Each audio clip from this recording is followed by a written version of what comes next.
নমস্কার, কেমন আছেন সবাই? আশা করি সবাই খুব ভালো আছেন। চলে আসলাম নতুন একটা ভিডিও নিয়ে। আজকে একটা এমার্জেন্সি কাজ পড়ে গেছে। একটা টেবিল ফ্যান কয়েল রিওয়াইন্ডিং এর কাজ রয়েছে। কাজটা এসেছিল ওই ধরুন সপ্তাহখানেক আগে। ফ্যানটা 2-1 দিনের মধ্যে ডেলিভারি দেওয়ার কথা ছিল। কিন্তু ফ্যানটা ঠিক সময় ডেলিভারি দিতে পারিনি। আমাদেরই ভুল। আসলে ঠিক আমাদের ভুল বলা চলে না। আপনারা তো সবাই জানেন, এখন গরমের সিজন শুরু হয়ে গেছে। আর গরমের সিজনে প্রচুর কাজের চাপ হয়। কাজ একটার পর একটা আসতেই থাকে। প্রচুর কাজ ঘরে জমা পড়ে গেছে। কার কাজটা যে আগে করা হবে সেটাই বোঝা দেয়। সেক্ষেত্রে এমার্জেন্সি কাজগুলোকেই আগে কমপ্লিট করা হয়। তাই আজ সব কাজ বাদ দিয়ে আগে এই ফ্যানটাকেই রেডি করা হবে।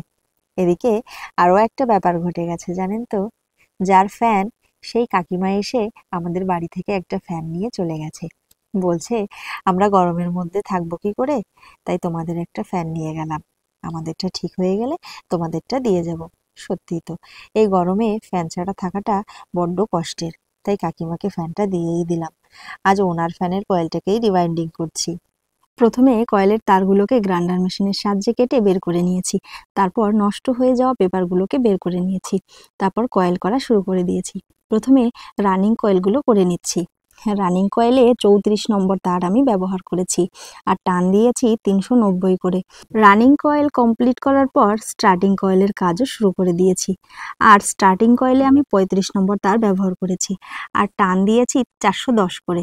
এভাবে দুটো কয়েলই কমপ্লিট করা হয়ে গেলে রিওয়াইন্ডিং এর কাজ শুরু করে দিয়েছি। জানেন তো, প্রথম যখন এই কাজগুলো দেখতাম আর ভাবতাম যে কিভাবে এই কাজগুলো করে, বড্ড কঠিন কাজ, আমি পারবো না। কিন্তু আস্তে আস্তে দেখতে দেখতে মনে হতে লাগলো যে আমিও পারবো। তখন ওকে বলতাম, দাও না একটা ফ্যানের কয়েল করি। আর এখন আমি নিজের হাতে কয়েল রিওয়াইন্ডিং করছি। তবে আমার এইসব কাজের শিক্ষাগুরু যে, তার কাছে আমি চিরকৃতজ্ঞ। আমাকে তার সহকর্মী হিসাবে নির্বাচনের জন্য। আমার সবথেকে বড় ইন্সপিরেশন, আমার সবথেকে বড় ওয়েল উইশার আমার স্বামী। আমি আজ যৎকিঞ্চিৎ যতটুকুই শিখেছি সবটা ওর কাছ থেকে। এই দেখুন, কথা বলতে বলতে সবগুলো কয়েল রিওয়াইন্ডিং করা কমপ্লিট হয়ে গেছে। এখন কয়েলের চারপাশটা একটু সেলাই করে দিচ্ছি। সেলাই করার আগে আবার 2 কয়েলের মাঝে গার্লিং পেপার দিয়ে দিয়েছি। রানিং কয়েল আর স্টার্টিং কয়েলের মাঝে যদি গার্লিং পেপার না দেওয়া হয়, তবে দুটো কয়েলের তার মিশে শর্ট হওয়ার সম্ভাবনা থাকে।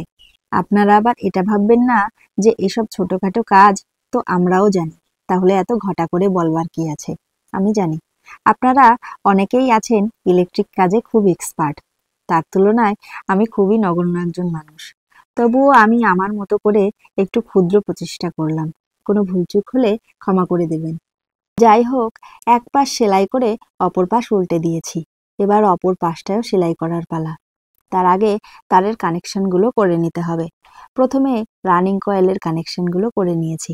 তারপর স্টার্টিং কয়েলের কানেকশনগুলো করে নিয়েছি। এখন রানিং কয়েল আর স্টার্টিং কয়েলের লিডগুলো বাইরে বের করে এনে তার অপর পাশও সেলাই করে দিয়েছি।